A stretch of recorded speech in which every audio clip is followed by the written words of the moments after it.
Visit ticketcompare.com. Compare prices, buy tickets, get to the game. Ticketcompare.com. Buying tickets made simple. It's so strange. You go with the bus, with your own bus through the crowd, and it feels fantastic. It's great. It's support. It's everything. It's passion and all that thing. And then you come in. We come in our garage in the stadium, and then the first thing I heard, they smashed something on the bus of Man City, and it kills everything in that moment for us, for everything. It's not. You cannot be happy about it anymore. You don't feel it anymore.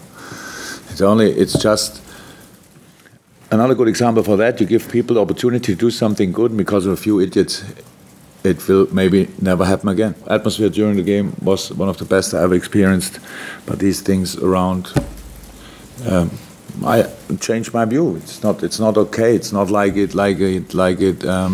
should have been, and so yeah, nothing else to say about this.